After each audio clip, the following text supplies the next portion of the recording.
5 seconds.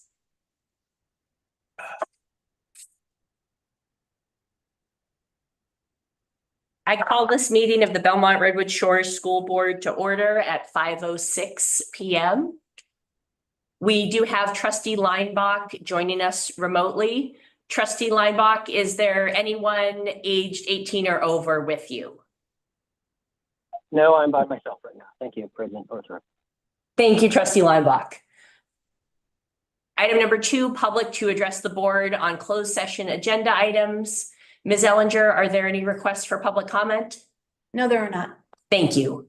We are going to convene to close session and we'll return at approximately 6:15. We are convening to close session at 5:07 p.m.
Hello, this is Sam.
All right, we'll go 5 seconds.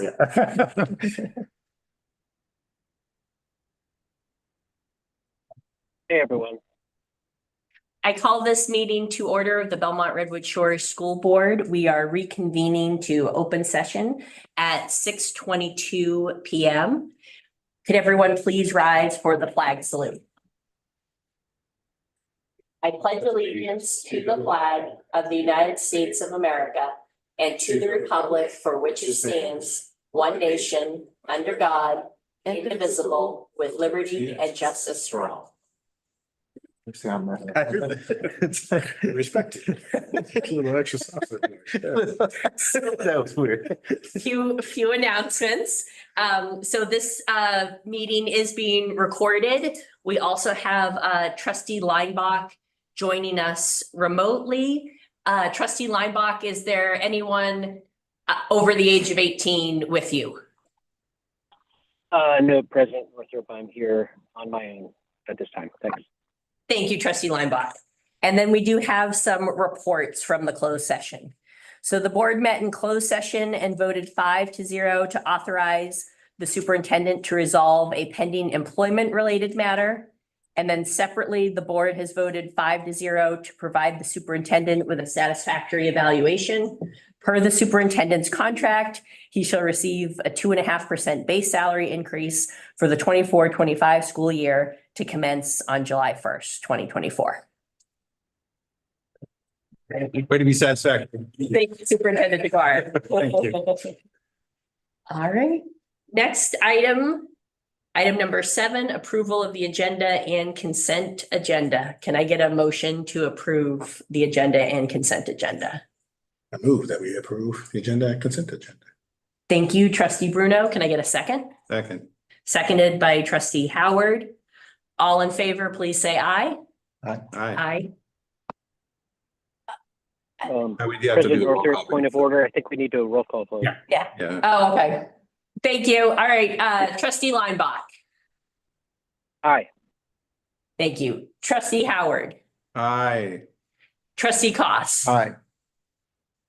Trustee Bruno. Aye. And trustee Northrop, aye. Thank you. All right, so passes unanimously. Item number 8, speakers wishing to address the board. To submit a question or comment, please complete the speaker card by the start of the open session at 6:15. During the meeting, speakers will be called upon to make their comment. If you're addressing the board on an agenda item, we will call on you to provide your comment before the board discusses that item on the agenda. If you're addressing the board on a non-agenda item, we'll take those comments at this time. Please be aware that the provisions of the Brown Act prohibit the board from acting on or discussing non-agenda item matters at this meeting. Public comments are limited to 3 minutes per person per topic. Ms. Ellinger, are there any requests for public comment? No, they're not, President Northrop. Thank you, Ms. Ellinger. Item number 9, the Board of Trustees report. Trustee Linebach, would you like to go first? Sure. Thank you. First of all, apologies for not being in person. Thanks for facilitating the remote call. I'll keep it short, but just want to wish everyone, my colleagues, the superintendent, his cabinet, all of the staff, all the teachers, all families, and all students a very, very happy and enjoyable summer vacation. And I'll cede my time to my colleagues. Thank you, Trustee Linebach. Trustee Howard? Yeah, not much to say. I want to just acknowledge the celebrations that we had at the end of this last year. It's always a joy to go to attend those and see our young people advancing through their educational careers. I had the privilege and honor to sit at the Redwood Shores 8th grade graduation. And I remember sitting there and reflecting a little bit about how amazing those young people were, how well spoken they were, how the ceremony itself highlighted some of the achievements and the and the character of the children that attended that school. And it also got me thinking about some of our kids that have gone through the district. And so many of them that end up in leadership positions at the places that I see them, which is our local public high school, and how dense that group is within those educational environments that we've been trying to cultivate over the years. I'm especially proud of those kids that are there and moving through that program that we get to sit at. I'm especially proud of the Ralston graduates. I'm especially proud of the Nesbitt graduates. I think we're doing a fantastic job, and our parents should be very proud of their children. Thank you, Trustee Howard. Trustee Costs? So I'd like to echo what Trustee Howard said. I had the privilege of attending the Sandpiper 5th grade promotion and the Nesbitt 8th grade ceremony. And I have to say, both were very jubilant, but and distinct, and to see the pride of the parents, of course, as well as the teachers and the students, and just how they integrated their sense of humor into it was fantastic. And we are certainly have an amazing group that's preparing these kids, as well as they also are preparing, obviously, themselves for that next stage of movement, of development, of progress. It was very interesting in the Nesbitt on the ceremony. There's those 8th graders are going to 16 distinct high schools, and so that was very impressive. And I think and just to see like the breadth and the flexibility and the diversity of where they're picking up for their own individual reasons. So it was just great to be part of that moving forward.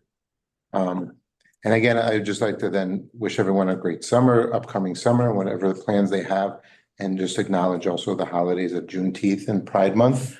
And for those who celebrate them, and for those who can, the joyous times that are occurring, and just the fact that we're in such an amazing, diverse community where we can celebrate and be part of those celebrations. So that's all I have. Thank you, Trustee Costs. Trustee Bruno? Share the same kind of congratulatory vibe for the graduations. Want to specifically show some love to the parents and staff and faculty. So I think we're kind of all proud of the students, but some really hard work, diligence, dedication put into getting, from kindergartners to 8th graders, and those parents and high schoolers too, to wherever they need to be. To kind of the special space that is our schools, and through to those ceremonies, recognizing that.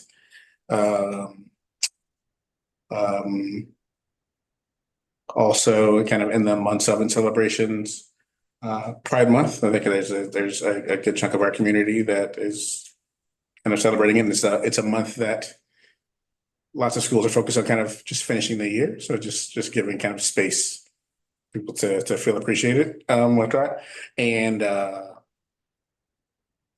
happy solstice. It's going to be longer, and in the perfect time to have more time to rest, hopefully, for everybody to the next few months gearing up to do it again. Thank you, Trustee Bruno. Just wanted to echo my colleagues. I had the honor of attending a few promotions. I was at Fox promotion, 5th grade promotion, Cipriani 5th grade promotion, and Ralston 8th grade promotion. My children were being promoted at 2 of those locations as well. So thank you. So that was it was especially meaningful for me because 3 years ago, and I have a 3rd child who's at the high school. 3 years ago, I also had a 5th grade and an 8th grade promotion, but they were drive-through promotions. And my oldest child said that he does prefer that, but other than him, I think everybody enjoyed the in-person promotions more. And so again, thanks to all the staff and teachers for everything they've done to educate our students, and then for staff and parents for helping out with making those promotions and celebrations such a great event for the students. And that is it. Thank you. Great. So I will actually, everybody's thoughts, happy summer, all the celebrations that are happening. And I want to spend the bulk of my time focused on two items that the board approved under the consent agenda. And that's the celebration of our retirees. We have two retirees in this batch here. The first one is Susan Roybal Hall. The board approved a resolution in recognition of her service. I'd just like to read that resolution. Whereas Susan Roybal Hall has announced her retirement from the Belmont-Redwood Shore School District, whereas Susan spent her career at Belmont-Redwood Shore School District working primarily as a third grade teacher at Fox Elementary School, whereas Susan has dedicated 30 years to education and nurturing of young minds, inspiring countless students to achieve their full potential. Whereas Susan's teaching methods and commitment to excellence have made a lasting impact on the academic and personal growth of her students. Whereas Susan has been a respected member of the school community, known for her kindness, professionalism, and the relationships she has built with students, families, and colleagues alike. Whereas Susan's involvement in union matters has contributed to the well-being of her colleagues and the broader educational community. Whereas the BRSSD community expresses its deepest gratitude and heartfelt appreciation to Susan for her outstanding service, invaluable contributions, and profound impact on the lives of students, families, and colleagues throughout the year.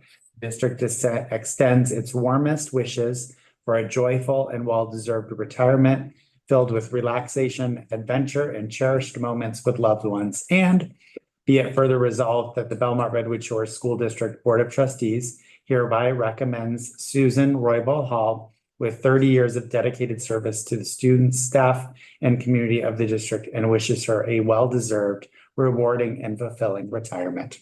I'd like to, hopefully she's out there watching. I'd just like to extend my personal congratulations to Susan on her retirement. Absolutely. And the second retiree is Paulina Nuba. And I'd like to read her resolution. Whereas Paulina Nuba has announced her retirement from the Belmont-Redwood Shore School District, whereas Paulina spent her career at the Belmont-Redwood School District working as the Director of Special Programs, whereas Paulina keeps students front and center in every decision and is an advocate for their success.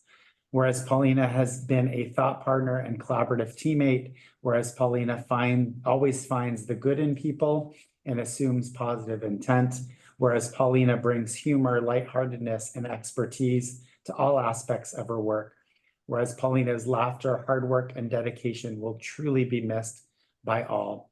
Whereas the BRSSD community expresses its deepest gratitude and heartfelt appreciation to Paulina for her outstanding service, invaluable contributions, and profound impact on the lives of students, families, and colleagues throughout the year. The district extends its warmest wishes for a joyful and well-deserved retirement filled with relaxation, adventure, cherished moments, and loved ones. And be it further resolved that the Belmont-Redwood Shores School District Board of Trustees hereby commends Paulina Nuba with 2 years of dedicated service to the students, staff, and community of the district and wishes her well-deserved, rewarding, and fulfilling retirement. Paulina will truly be missed and was a fantastic colleague, retiring reluctantly, but taking care of the needs of her family, and we wish her well. Congratulations. And I just want to recognize that, yes, it is summer. You mentioned summer solstice. I think today is the longest day of the year. Perhaps even with a long board meeting, we might get out. I couldn't resist. Possibly. And then finally, I just want to provide an update. With Paulina's retirement, we have been working to hire our new director of special programs. That process is in play, and we expect an announcement coming soon. So good news on that front. Great. Okay. Thank you, Superintendent DeBora. Item number 11, Parcel Tax Oversight Committee Report. And this is an information item, and we will hear from the chairperson of the Parcel Tax Oversight Committee, Dan Hardman. Welcome, Hi Dan. there. Hey, Dan. Thank you so much for having me. And may I say first, thank you all for your service. As someone who's had to do some recruitment for the Parcel Tax Oversight Committee, I recognize the commitment that you all have. So whether you're paid or unpaid, or in a professional capacity or a volunteer capacity, thank you for your dedication and your service. I wanted to start with that. I have twin girls who are at Ralston. So I wanted to just set some of that context. The role, as I think all of you know, of the Parcel Tax Oversight Committee is to review the expenditures as presented. At each meeting, we review the actual expenditures, the budgeted amounts, and a variance analysis typically. We meet 3 times a year in October, February, and May of this year, since the last time I presented around this time last year. There are currently 5 members. Rui can keep me honest on that. Occasionally we have people who are joining. We're always recruiting. And so we currently have 5 of 7 total slots filled. After reviewing the financials and discussions as captured in the minutes that we take at every meeting, the committee believes that the allocated funds are being spent as outlined by the measures. With that, I'm happy to take any questions. Thank you. April, we miss you. Thank you. Thank you. Any questions? Can you just run through like briefly a typical meeting about like what are you looking at, what data is provided and by whom, or like in advance, and how do you then determine, oh yes, this is in compliance? Sure. So our meetings typically run about an hour. Very similar to yours, we have a call to order, we take roll, we make sure that we typically approve minutes from our previous meeting. Then the CBO sends us financial information. As I said, it's typically actual financials from the GL, along with budgeted financials for future periods, and then in some cases, an appropriate variance analysis to compare budgeted versus actual statements. The financials are relatively long, but I would say that we do not undertake an audit. That's not our role. But we typically talk about, hey, is this in line? Do we think that this is okay? Let's see, I think I've served on the Parcel Tax Oversight Committee for the last 5 years. Occasionally there are questions that we want to get further guidance on, and so we submit those for further guidance. Or we have questions on, okay, we budgeted this much, but why wasn't that spent? It looks like, there's a variance here, how was that? Why or how was that allocated? And so typically that conversation lasts a good 20 to 30 minutes. And occasionally some of that is, oh yes, now I remember at the last meeting, you said that X and Y and Z were going to happen. And so a lot of times we have to remind ourselves of things that we already know. Isn't that a little bit like life? But typically we're discussing the financials for at least 20 or 30 minutes. I can tell you that in the last 5 years, there have only really been probably 2 items that have come up. I think, depending on how long you've served on this board, I don't know, but at one point we did determine that cameras that were being installed under the previous parcel tax, not the current parcel tax, but we just determined that installation of cameras would not be in line with stated use of funds. Additionally, a second item that came up, there is a piece of software to which the district subscribes. It's a subscription service that they use to collect the parcel tax and to make sure that if I have this correct, any folks who have previously had an exemption, or if that property has changed hands, that we go and we start to collect again. And we determined that was in line with use. After some consultation. But typically, we're looking at variance compared to budget more than anything else, and it's less usually typically philosophical. That's great. Thank you. Of course. Yeah. I will just also add that the Parcel Tax Oversight Committee is Brown Act compliant, and so all the materials and the reports that Dan is talking about is also available on our website. Thank you, Chief Business Official Bao. Any other questions or comments from the board? Thank you for your time. Thank you very much. You've been in this a lot longer than a lot of us. Exactly. Is this a 10-year position, like, until the parcel tax runs out? No, if memory serves, it's 2-year positions, but we're happy to re-up as long as we're still eligible. You do have to live in a district, and the board has provided guidance on the composition of the Parcel Tax Oversight Committee, and so we're always looking to make sure that we have an adequate number of volunteers that comply with the board's guidance on participation in the Oversight Committee. So I plan to continue to serve for as long as that's compliant. But thank you for your appreciation. Thank you. Thank you.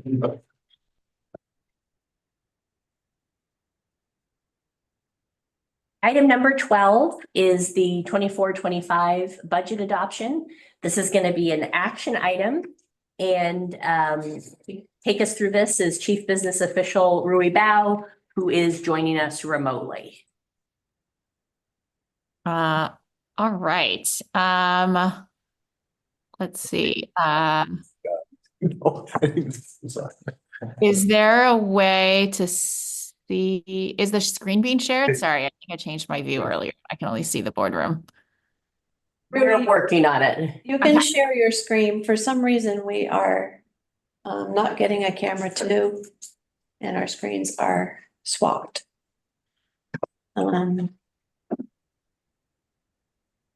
So I should share rather than. Yeah, go ahead and share your screen. Okay. Oh, there's. How's that? Look, it's really.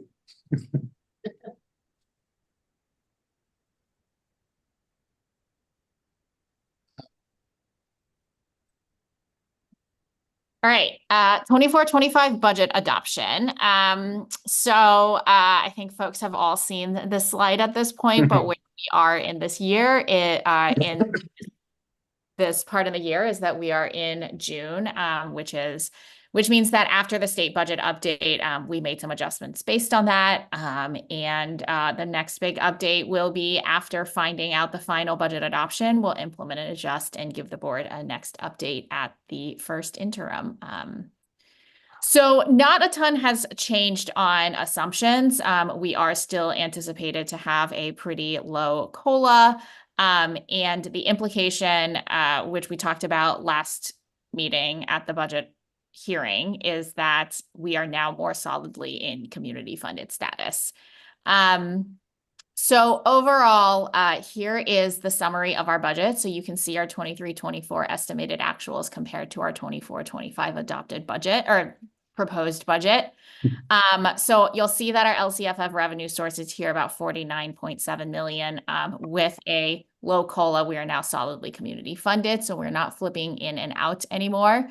And the most uncertain one, which we'll have updates on first interim, is this number under services and other operating expenditures, which, we will update based on staffing, since that typically is the area where if there are roles we can't staff up, it shows up in that line.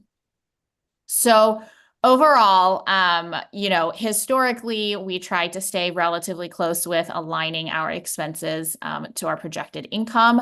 Obviously, during the COVID years and bouncing back and forth, we sort of had these spikes. And so we are planning to deficit spend the next couple of years on paper, but in actuality, we've been treating this as sort of a smoothed out revenue. If we think about spreading out that revenue over a few years, this sort of gap has always been the plan from like a 5 to 6 year lens.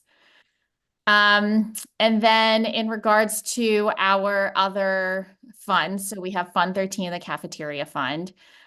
which is actually running relatively break even, we're projecting for next year. There's a little bit of surplus in the revenue there because our vendor Chefables is actually charging us less than the reimbursement rates. Our bond fund, obviously, we have an ending balance and we're looking at just spending that down, and then not a ton of projected expenses in our other two facilities funds because we will be mostly spending our facilities needs out of bond. With that, I will take any questions.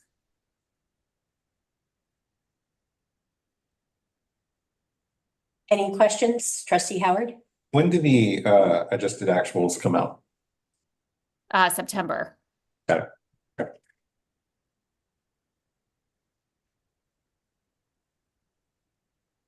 Anyone else? Any other questions?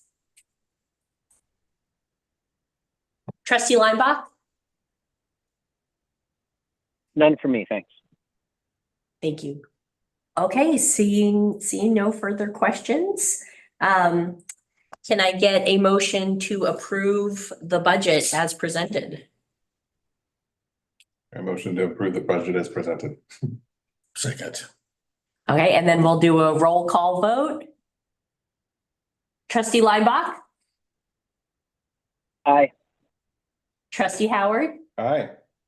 Trustee Cost? Aye. Trustee Bruno? Aye. And myself, aye. Thank you. Thank you, Rui. Thank you. Happy summer.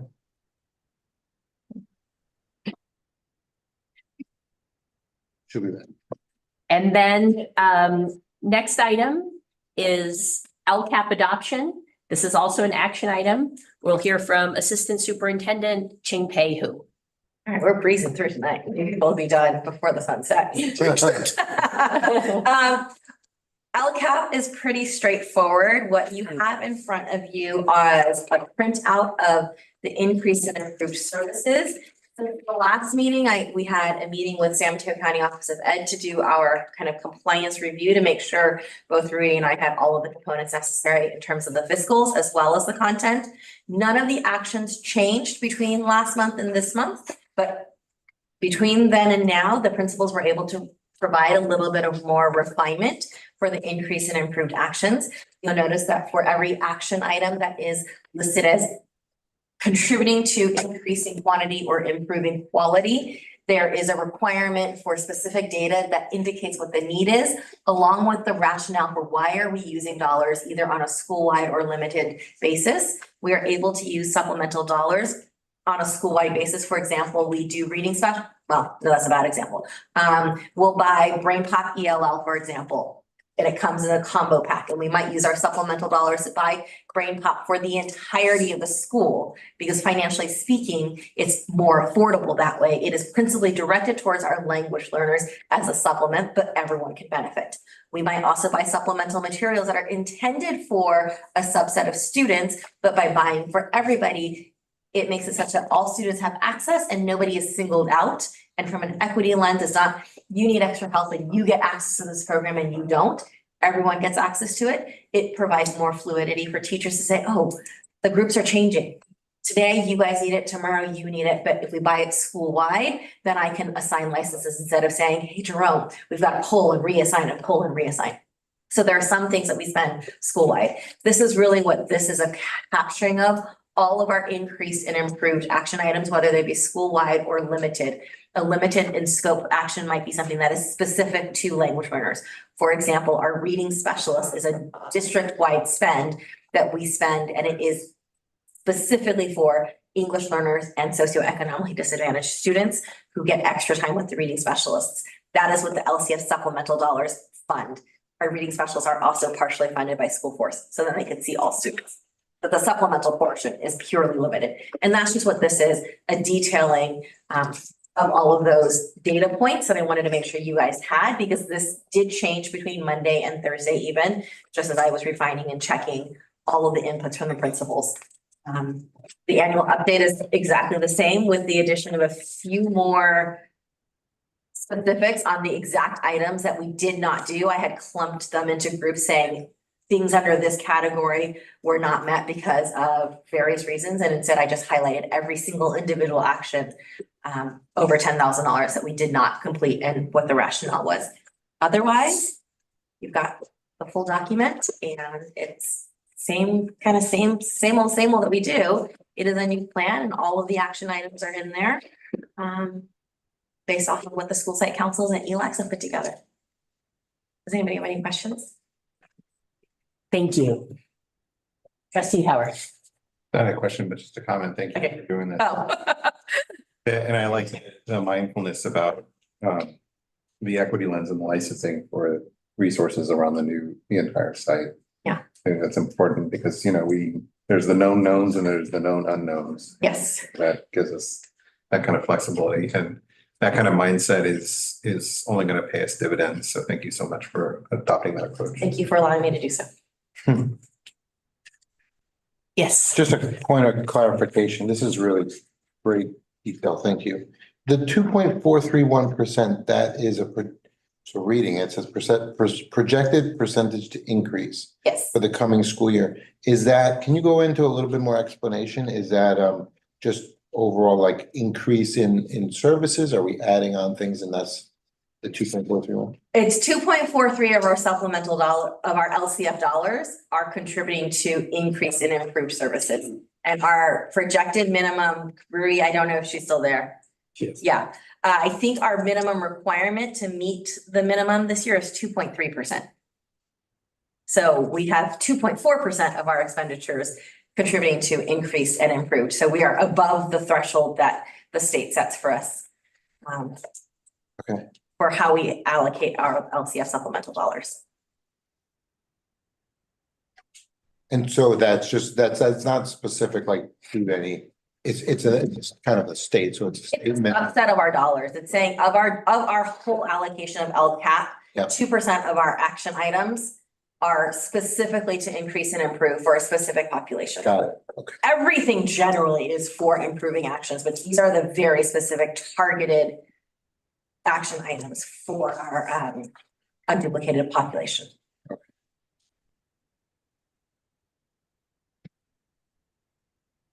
And presumably tailored too. Taylor, yeah. So they're different by site.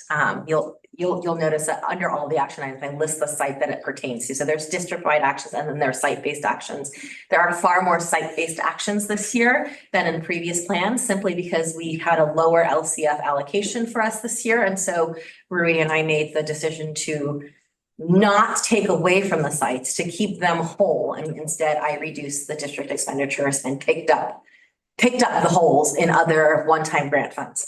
So we as a whole system aren't losing services. We're just funding less out of our LCF supplemental. Okay. Is there, like I should know this, in the effort to make it available for all and therefore accessible to those who need it, is there waste?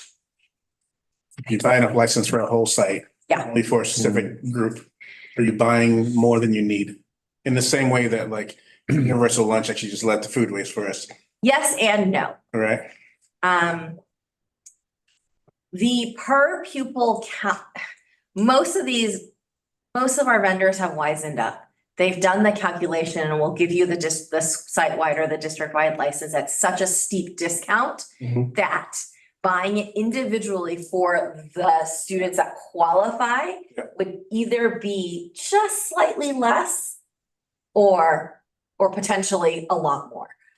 So depending on the vendor, there are some where we're spending an absolute dollar amount more, but we're getting access for a district-wide license of 4,000. So the per pupil cost drops significantly.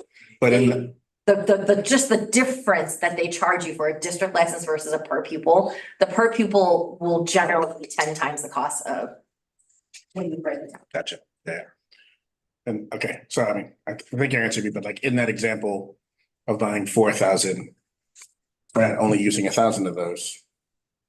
We might only be using 1,000 of this, but paying for 4,000 is still cheaper than buying 250 is usually how it works out. Yeah. And if it's not exactly cheaper, it's close enough that it doesn't make sense to buy just for the number that need it. And so we go through that every single time with all of our vendor licenses too, that you just kind of approved. Some of them you'll see are for 1 year, some of them are for 3, some of them are for 5. And Rui and I go through and we look at all the contracts. If there's a benefit to doing a 5-year license and they give you a significant discount to lock in a price, then we go that way. But a lot of vendors will make it look like you're getting a discount when really I'm locked into this year's numbers. I think I'm gonna have declining enrollment. You're only giving me a 2% discount. So really, I'm gonna take the risk that my numbers will go down. And even if your price goes up, my absolute dollar is gonna stay the same. Gotcha. Kind of this Yeah. constant I've experienced. calculus, right? Yeah. Yeah, no, I really, yeah. Same thing. Yes, there are, like, for example, Nearpod is very, very well utilized Mhm. by a subset of our teachers. Those teachers happen to be our science specialists, Yep. some of our middle school teachers and our music specialists. So does every teacher utilize the license? No, we could probably up that. However, the science specialists teach every single 4th and 5th grader in the district, and the music specialists teach every single 3rd, 4th, and 5th grade. So their usage kind of outweighs the fact that they're only a small percentage using all of our licenses. Okay. Right. Yes. And it may be another easy question, but like I'm looking at the metrics and like intended target. Is it being measured towards the district or towards the intended target? Both. So depending on the action, right? So for action item 1.17, this is Fox specific. Mhm. She is dedicating dollars for professional development to improve writing proficiency, specifically for her language learners, but it is a school-wide professional development, right? She's gonna give it to all of her staff members. So she's going to look at her writing assessments at the site level to see the growth amongst her students and disaggregate for her English learners, because that's the population it's targeted for. That metric is also something we look at as part of goal 1 of overall district health. So you've probably read through the metrics and we'll see that I gave you all of the breakdowns. This is something we look at district-wide and then by target at the site level. It's the idea that we all need to be taking on the data at our individual levels, whatever that be, Mhm. so that we can keep an eye to it and make changes, right? Because if we don't even know it's there, we're certainly not doing anything to change the trajectory. Thank you. Can I just ask a follow-up? So to try to increase usage, since they have these extra licenses, what do you think is the I don't know if it's an obstacle, but is the challenge just to have the principals kind of disseminate that, hey, are you aware that these licenses are here, and kind of almost like printing this out, like saying, $1 question. so that it can go up from 20% to 25 and, because I- it sounds like some of these are really worthwhile programs. So, there are a couple of things that happen. I do poll the staff every year, how high the participation rate is, and the feedback is, it is what it is. But we keep all of the programs that people want to keep. There's always a subset that uses Nearpod. They want it, we keep it, because they actually do use it on a daily basis and they make it worthwhile to buy even at a district. Because we've looked at, well, does it make sense only to buy it for the 5 teachers that it touches? Well, no, because if they still touch 2,000 kids.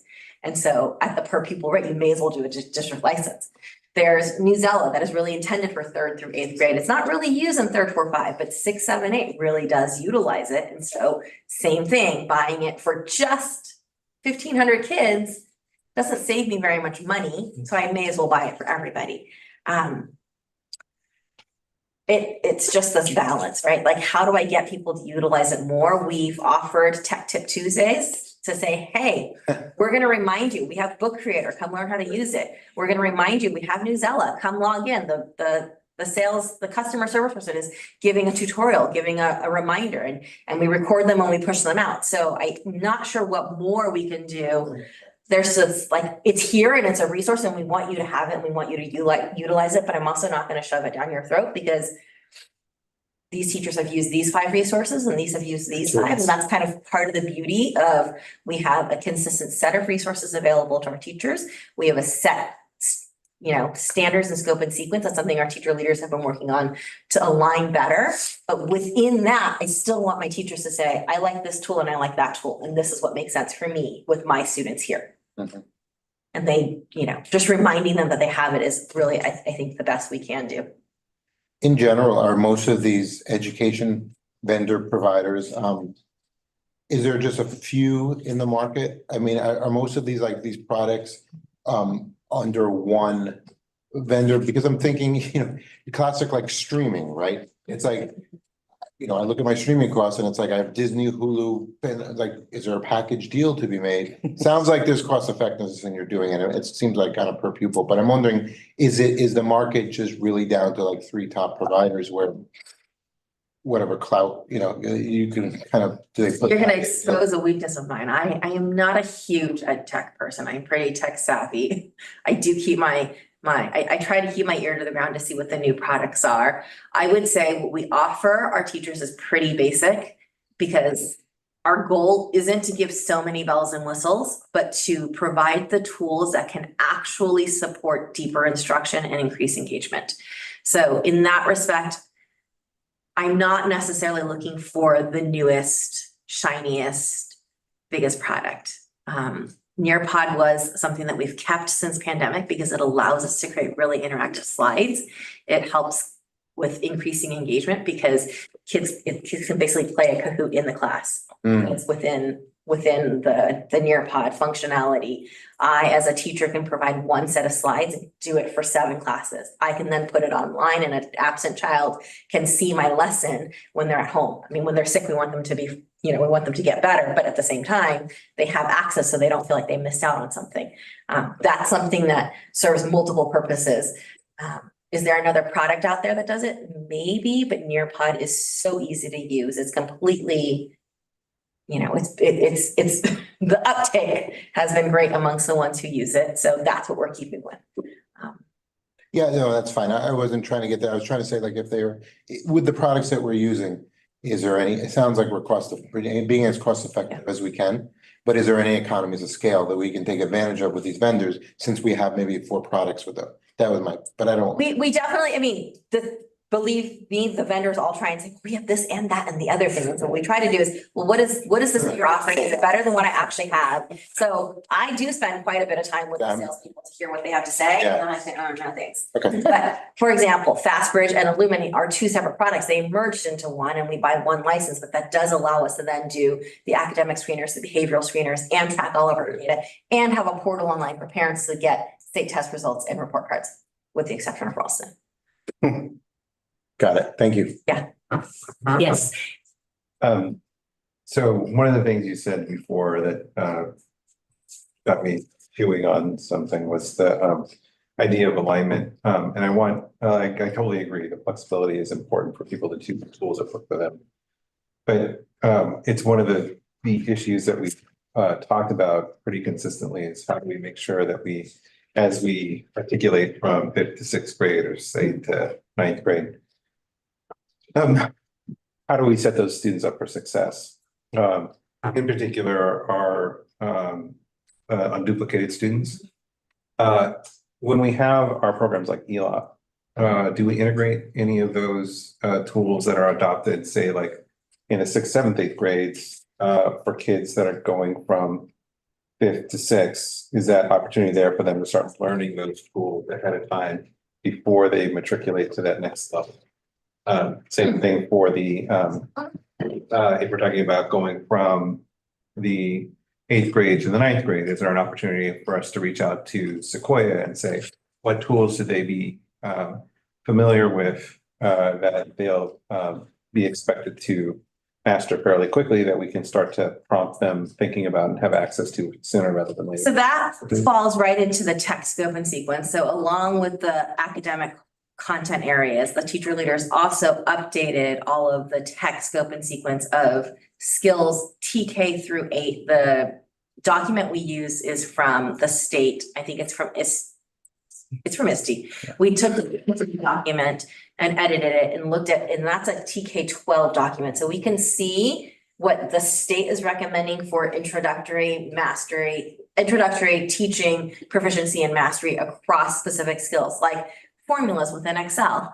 You'd be amazed that the expectation is that there is mastery by 8th grade. And we're like, whoa, maybe if you're a math teacher or a science teacher, because there's data to be collected and input, but this is not something I expect my ELA teachers to even know how to do, because Like, I mean, who really does formulas in Excel beyond Rui in real life, right? If you're doing science data and collecting, great, but nobody who's doing English language arts is doing that level. So we have a scope and sequence that we've pushed out this year as a, hey, heads up, this is coming, this is coming, this is coming, you have it, we're gonna put together tools for you. So that was one of the things the teacher leaders put together. Along with the scope and sequence are now lesson plans that go with each to suggest how you might teach this particular skill and to whom does this pertain?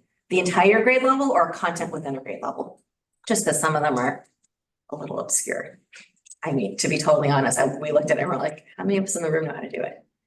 I do a lot of Excel at my job, but so I feel pretty confident, but when I was a second grade teacher, I certainly didn't. When I was a principal, there was a lot that I also didn't do. So that goes hand in hand with all of the alignment that we're trying to create starting this fall. Okay. We'll see how it goes. Thank you. Sorry, I think I forgot to ask Trustee Linebaugh. Trustee Linebaugh, do you have any comments or questions? Just a comment, Assistant Superintendent Hu, thank you for putting this together. I know it's 110 pages of documentation and stuff, but it is certainly important to have a plan and to have that plan be transparent to all the community and staff. Appreciate all your hard work on it. It's a collective effort. We've been involving the principals more and more, as it should be, and not just taking from their plans, but having them really truly be more collaborative in the effort. So it's a group effort. Thank you. Okay, any other questions? Yes. Sorry, I'm still wrapping my head around the process. I'm reading this brain pipeline and just ask it like, an effort to provide access to all, so as not to single out unduplicated. Is it also like being confirmed that they're using it, or do they know that they should? Like if it's being bought for them, So this everyone can have it. You wouldn't want to single you out, but somebody's saying like, you should use this. This is something that came out of our collective monthly reading specialist meeting. Yes. So years ago, before I came, the whole district had Brain Pop and Brain Pop ELL. And I happened to run the portal at the county and I was like, nobody's using it. Right. So Jamie and I Jamie was sitting in my seat at the time, we decided not to do district licenses anymore. And then when I came up, people were like, wait, what happened to it? So we slowly brought it back. And the reading specialists have been the evangelists of, wait, I use this and I assign this to my kids and my second grade teachers are using all the extra tools. So They're still being singled. it's gone down and the reading specialists have asked for it and Nesbitt reading specialists were like, wait, what? Yeah. We have money for this? Yes, go talk to Ryan. So There we go. right. So as a team, they share resources and how they use it and they then utilize it with the students. And then it's also on Clever. So really any student, There we go. any student can access it. Access to all, but it's being funneled towards. But it is being given to and assigned to There we the go. students who need I it. need to hear that. Okay. Thanks. And the level at which that happens also varies, but yes. For sure. Yep. Great, thank you very much. Lots of hard work, lots of detail. Lots of reading for you. Thank you very much, Assistant Superintendent Hu. I have one. And then we do need, you have one more? Oh, It's short, I swear. Out of curiosity, the 2.4, like the number, the percentage you're hitting, is that a limit that you're actually struggling against, or is it like more than enough? I think that being totally honest, it's hard for us to hit that number. Okay. Yeah, it's hard as we're learning better how to define Yep. what should we be doing Yep. to truly increase and improve. Yeah, thank you. When you say hard to hit that number, meaning that it's hard to envision how to use those resources, or it's hard to get the intended beneficiaries to use that amount of resources? I think it's really easy for our sites to think about globally, what am I doing differently? The tricky part is really digging into the data and looking at what is the percentage of student that is having a need within the unduplicated population, and how do I tailor a very specific action for just them? That's the part that is part of our data literacy learning, right? Like as we start peeling the onion and getting better at it, our staff are getting stronger at it, but it is an annual challenge of the one-on-one conversations I have with the principals of, well, what are you doing? Why are you doing this? What's the need? What do the data really say? I think they think of the whole global, and so it's really easy for them to come up with ideas, but Yeah. targeted They team work. that actually is meant for the group is the tricky. Thank you. Thank you. And I this, have one more. this is a action item. So can I get a motion Is this to approve the LCAP? Yes, information or action? it's an action item. We're on 13. All right, I moved We're to on a action item. the LCAP. Thank you. Trustee Bruno moved. Can I get a second? Second. Seconded by trustee Cos. And we will again do a roll call. Trustee Lineback, Aye. trustee Howard, Yep. trustee Cos, Yes, I lost that storage order. trustee Bruno, Aye. and for myself, trustee Northrup. Aye. Thank you. I will just say, I want to express my appreciation for both Jing Pei and Rui. This document was originally designed to be a 30 to 35 page overview for our community. It's 113 pages at this point in time, and It's Even- even that. even when we That's just the new plan. Then there's the annual update plus the budget overview. even when we simplify the plan at the state level and it gets renewed, there's always something that's more complex or different, and it's trying at times. That said, I will say part of the LCAP that joins the instruction side of the house with the business side of the house, that synergy is magic, I think, in my opinion, and that is a good thing. And both Assistant Superintendent and CBO really work together on that. And it's nice to see. So thank you. Yes, thank you. Next item is me again. Yes, thank you. Item number 14, dashboard local indicators. This is an information item presented by Assistant Superintendent Ching Pei Hu. So this is a really straightforward, easy piece. You all know that the California School Dashboard publishes every December-ish. And there are metrics that go in automatically from state testing. And then there are local indicators that I input in a narrative format online. I will hit submit after this board meeting because this is the final piece. But there are 5 metrics that we report on locally. So we look at basic conditions, we look at the implementation of academic standards, parent engagement, school climate, and then broad access to courses. In all of those, we work with the principals to do a self-reflection. There are self-reflection tools from the state. The bar is pretty low. It's, have you looked at it? Yes. And if you've looked at it and had the discussion, then you've met. But really, more importantly, when we look at our basic conditions, all of our schools are in condition. All of our students have access to curriculum that is adopted. All of them have the ability to take curriculum home and have multiple copies as needed. So we've truly met it, not just we talked about it. When we look at the implementation of our academic standards, same thing. We have all of the curriculum is aligned to state board approved standards. We use state board approved curriculum for every content area. We do have work to do in our CTC career and technical education pathway, the CTC is credentialing, career and technical education pathway. Ralston has been making good gains on that in terms of having just the large size to be able to offer different electives. Sandpiper and Nesbitt offer electives that fall into the CTE pathway, but because they don't do full year pieces, they're not funneling into A through G, and that's just part of being a small school.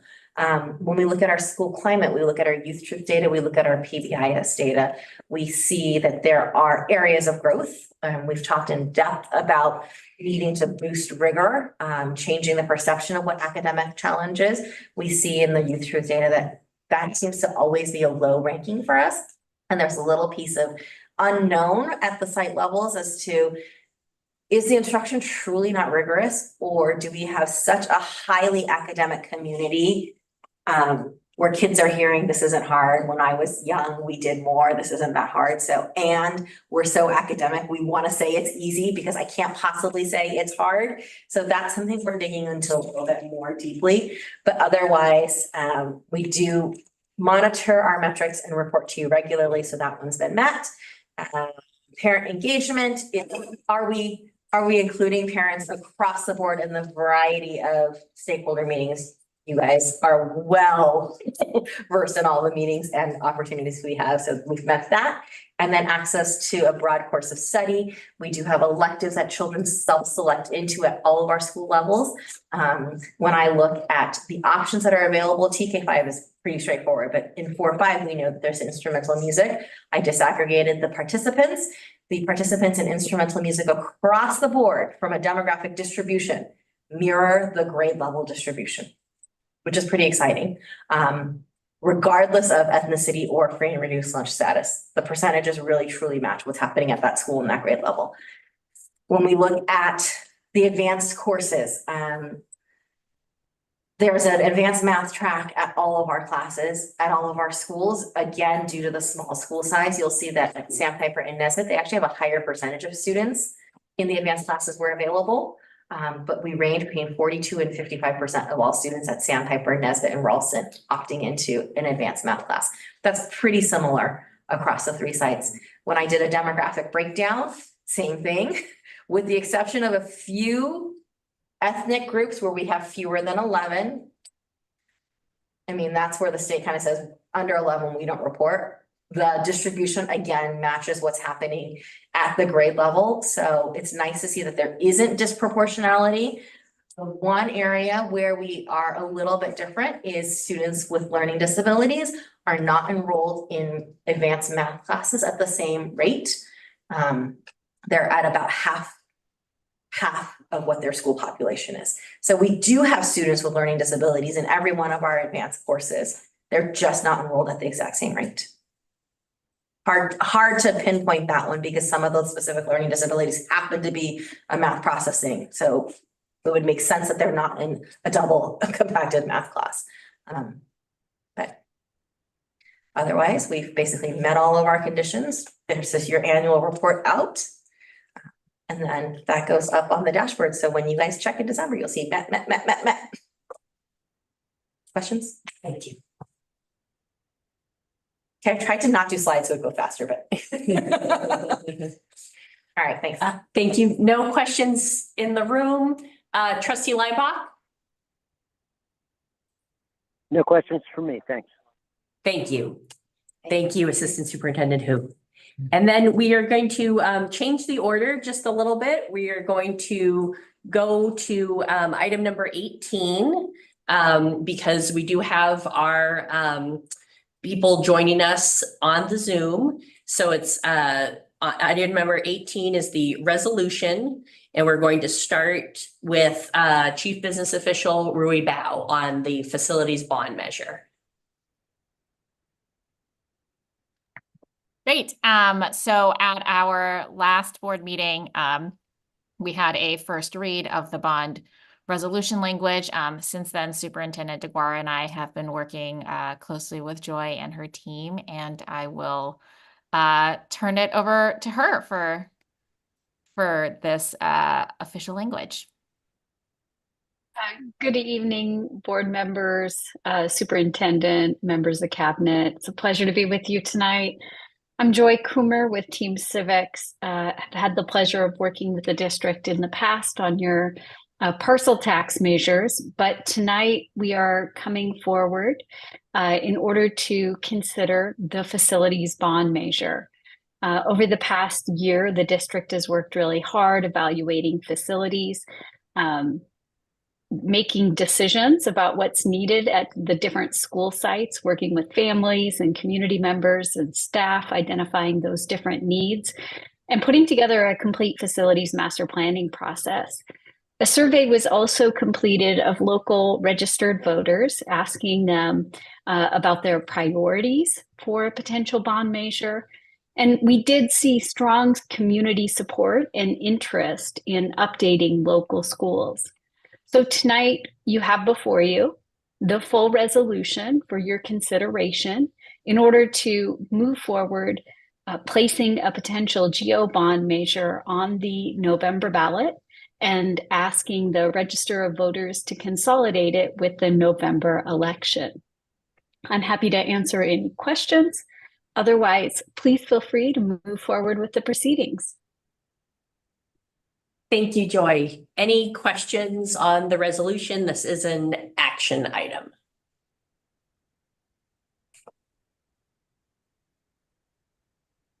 Any questions or comments, Trustee Linebaugh? None for me. This is the same as we had read in the first reading previously. Nothing has changed, correct? That is correct. I'd like to make a motion. No questions. Great, thank you. All right, can I get a motion? Trustee Howard. I move that the Board of Trustees approves the resolution as presented to place a facilities bond measure on the November 2024 ballot. Period. Thank you. Can I get a second? I second it. Seconded by Trustee Koss. And then we'll do a roll call vote again. Trustee Linebaugh. Aye. Trustee Howard. Aye. Trustee Koss. Aye. Trustee Bruno. Trustee Northrup. Aye. And it passes unanimously. Great, thank you. And so thank you very Thank you, much, Joy. Thank you. I appreciate being able to Zoom in this evening. Have a great board meeting. Thank you. Thank you. And so then we will go back to item number 15, public hearing on statement of reserves for the 24-25 budget. And so for this, it is officially a public hearing. So I'm going to open this hearing at 7:23 p.m. And then we're going to hear the presentation from Chief Business Official Rui Bao. Great. So school districts are required to have a public hearing regarding their reserves. The intent obviously is that the taxpayer dollars that we are receiving are being spent on our students and not being hoarded. In our particular case, our reserves do exceed the state minimum right now. As previously discussed, it is because we are deficit spending, and that had been the plan. And so there is an attached file that details out, there is a legal amount. The board has a 6% requirement. In addition to legally mandated amount, the board has also committed reserves towards addressing our increasing pension obligation. And then of course we have some reserves that are dedicated towards the planned deficit spending. So that is the information I will provide for our public hearing. Thank you, Ms. Bao. And now just following the script for this, are there any comments from the public? No, there are not. Thank you, Ms. Ellinger. We're going to close the public hearing at 7:24. And now comments and questions from the board.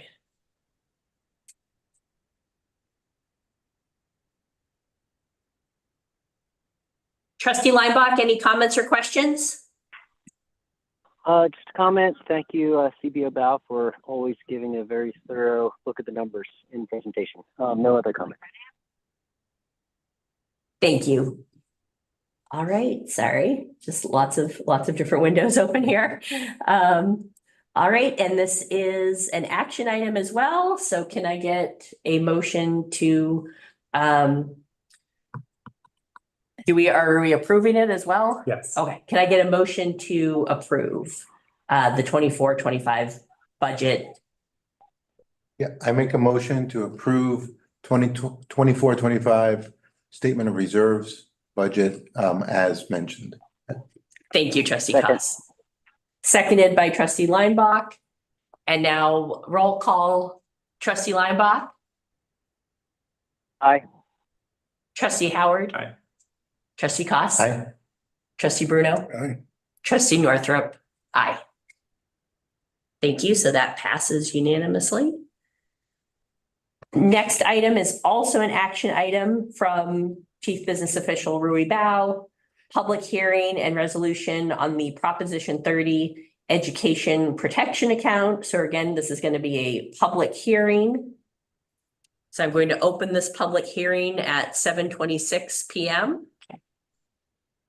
And then we will hear from Ms. Bao. Right, so Proposition 30 in California sets aside funds dedicated for use in public schools.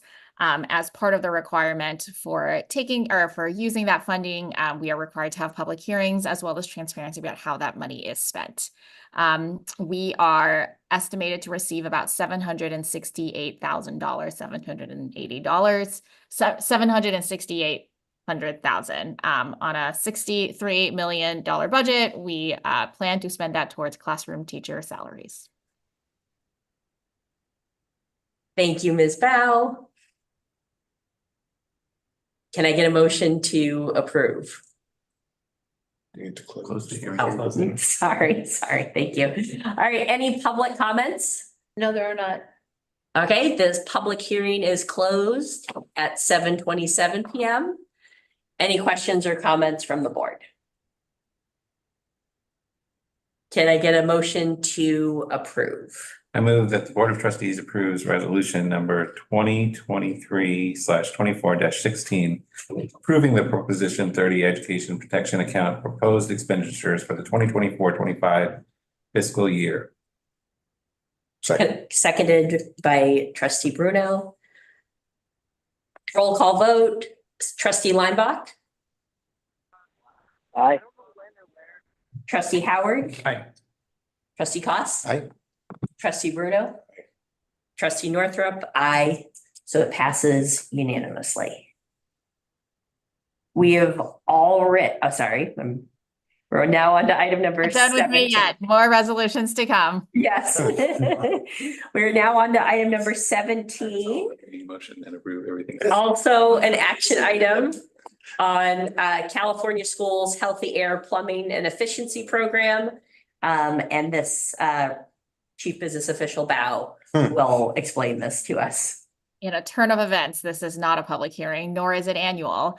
So CalShape is a program started by the state to provide funding for ventilation and plumbing.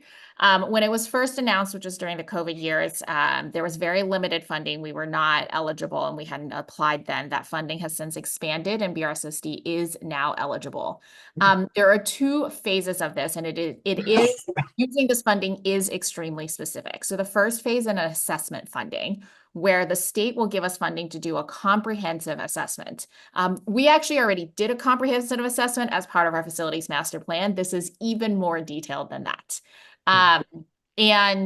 Pending the results of the state-sanctioned assessment, state-sanctioned and state-funded assessment, we would then become eligible to apply for implementation funding. We have been given a notice of proposed award, meaning we've submitted our application. The state intends to award us $749,000 to implement the assessment phase under the condition that the board approves a resolution that details how it is to be spent. Because again, California law has a lot of specific rules on CalShape specifically and all the requirements for doing a CalShape eligible assessment. We do have a vendor who is able to do this for the amount, so there is no net cost to the district. So the staff recommendation is that the board approve this resolution so that we can go ahead and receive the notice of proposed award. Thank you, Ms. Bao. Any questions or comments? Can I get a motion to approve? I motion to approve the resolution number 2023-2419 California School CalShape Governing Body Resolution as indicated. Thank you, trustee Cost. Second by trustee Bruno. Roll call vote, trustee Linebaugh. Aye. Trustee Howard. Aye. Trustee Cost. Aye. Trustee Bruno. Aye. Trustee Northrup. Aye. And so that also passes unanimously. Item number 18, we have already taken care of. Item number 19. And for this, we'll hear from Superintendent DeGuara of calling for board member elections. Great. So as you know, board terms are 4 years. So every 2 years, we are electing new members to our board. this election cycle is the year where we elect two members to the board by trustee areas. The work that we just completed earlier in the fall. It'll be for trustee areas 2 and 4. This information, the resolution and supporting documents is what is needed by the registrar of voters to take that next step to combine the election in November of 24. So it's recommended that the Board of Trustees approve resolution number 2023-24-20, calling for an election to be held on November 5th, 2024 for the election of 2 board members of the governing board. Thank you, Superintendent DeGuara. Questions or comments?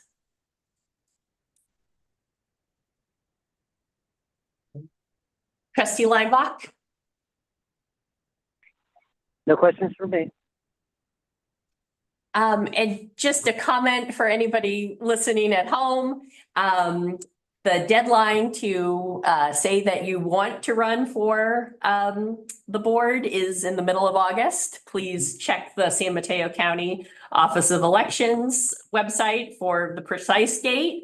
But yes, that may be before our next board meeting or around the same time of our next board meeting. So please consider that. Yes. Thank you. Ask a question about that. Yeah. Is it within our purview to advertise that out through official communications from the district? Meaning, given that this is a new process for us, are we able to communicate those sorts of things out in the, for instance, the registration communications that we put out before school starts? Seeking new board members, if you live within these regions and you're interested in running for school board, please contact us and we will be happy to blah, blah, blah, that kind of stuff. Absolutely. And we did some advertising with it around our, was it May? Yeah.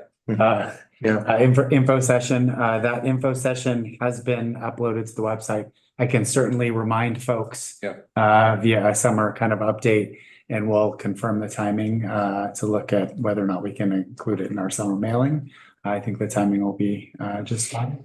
And anybody who's listening, I want to encourage, if you would like information or just like to chat, please, I'm looking at the camera, please email me, give me a call. Always happy to sit down and talk with you. And I think that invitation goes from any of our board members as well.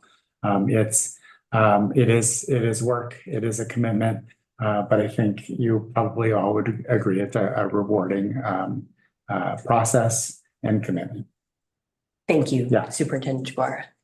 All right, and this is an action item. Can I get a motion to approve this resolution? A motion that the Board of Trustees approves resolution number 2023/24-20, calling for an election to be held on November 5th, 2024 for the election of 2 members of the governing board. Thank you. Can I get a second? I second. Second. Did Trustee Linebaugh? Yeah, that's fine. Great, thank Get him you. on record. Before we do the roll call, just building on what Trustee Howard said, but I didn't think of it in time. Would it be possible to include that map that shows people which areas? Yes. And then, of course, that they should confirm using the website that they are in that area. Thank you. That would be great. Absolutely can. The map's a little bit clunky at this point. You have, for anybody listening, you do have to be pretty specific with the way your address comes up. I've run a couple addresses. Usually I Google the address and I pull it off the website and I copy and paste it because that's usually has the formatting. But yes. Great, thank you. Thoughts or? it was a process question of are we proposing amendments to the resolution or just a process thing?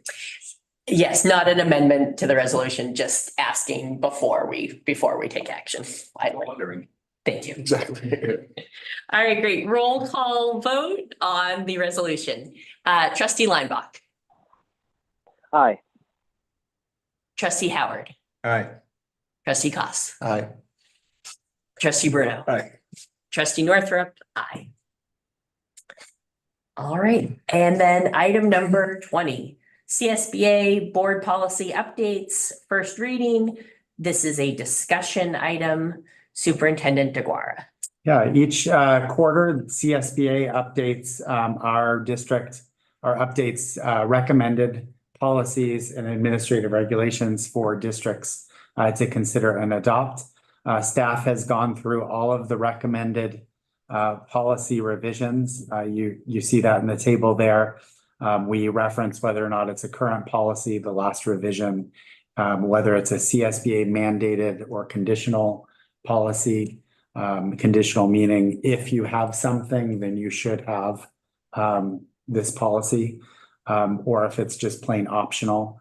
The staff assigned our initials and then our recommendations with the policy revisions linked. So this is a first read.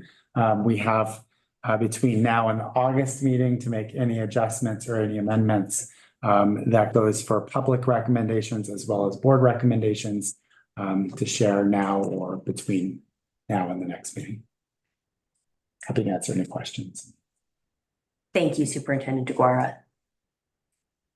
Any questions or comments right now on the board policy updates? Not this time. Trustee Linebaugh? No comments for me. Thank you. All right, we are moving right along. Item number 21, future board meeting agenda items. So the next two dates we have coming up are August 15th, which will be a regular board meeting, and then we'll have a board retreat on August 28th. And then I'll turn it over to Superintendent DeGuara. Right now we have just kind of a shell set, the normal reoccurring agenda items on consent. And then in terms of regular agenda items, we're planning for a tech update at our August meeting. Director Simon has been doing some comprehensive work to develop the tech plan, so to speak, out of this year's strategic plan. He'll be providing us an update in terms of the district's wireless usage, wireless coverage, all of those pieces, device usage, end of life thing, everything technically in that presentation. Ed Services will give a summer school update. This will be just after the first day of school. So I'll have that first day perspective as well. And then right now for the August 28th board retreat, we have governance as an item, and we are working not on this yet. We're working through our facilities master plan and see what seems appropriate for work during the retreat versus the board meeting, which is they're together. So I'll be adding to that, and definitely any other items governance or retreat related, I think sharing with President Northrop or we can add as well. Thank you. Any thoughts for additional topics for agendas for the meetings coming up? Presumably there's going to be a get out the vote committee for the bond. That's not run by us, but I wonder if there's room to have representatives from that committee give us some sense of how things are going or where they are in terms of their organization, that kind of stuff. Yeah, I am aware that a committee has formed. I know they've started meeting. I can see if they can share during public comment. And then I'm not sure if it would be better at the August meeting or the eventual September meeting. Could we do an enrollment update? Sure. Yeah, absolutely. Thank you. And enrollment is typically something we touch base Sure. at a high level publicly, and then I do share the in the weeds, so to speak, with the board via board update, if that works. Great. Thank you. A board update item might, which may not be an agenda item here, but a board update item is perhaps how we're doing in terms of filling positions, Mm-hmm. especially the ones where we put some extra effort into those. or the ones that are more difficult to find.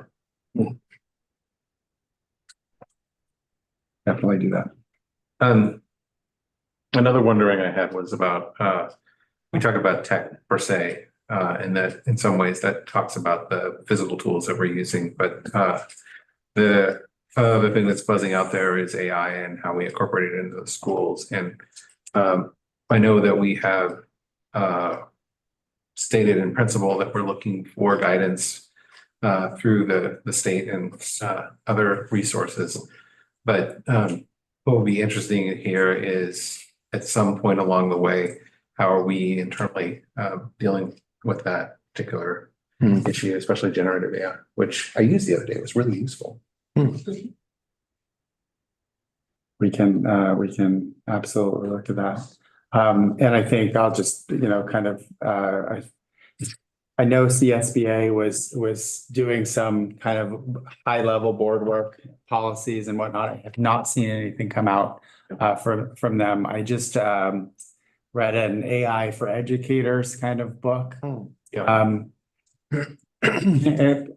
bad. It was a lot of the things we would expect. Probably the biggest thing that we need to tackle, at least first for educators, is the privacy pieces. The idea of, actually, I was just on a webinar, was it last week? Because it fascinates me. It's an interest. Open systems versus closed systems of AI. When you're on an open system, everything you put in is actually helping build the AI. So you have to be particularly sensitive in use of non-identifying information, right? So making sure that our educators are aware that that could be a data issue if it's not used effectively. So yeah, definitely some work to be done in that. I'm not sure we'll be able to integrate that into that tech update, but certainly we'll have a plan for that. Yeah. The other thing that we've been talking about is the update on the strategic plan, like what are we gonna tackle this year? And that might be I don't know if August 15th is the right time for that, but Maybe it's a board retreat. yeah, that could be a board retreat. This is where we're at and this is what we're tackling.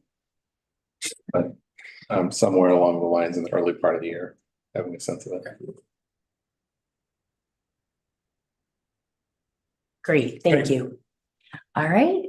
I'm going to take a straw poll because we kind of left it up in the air. Are we convening to close session again, or are we all set?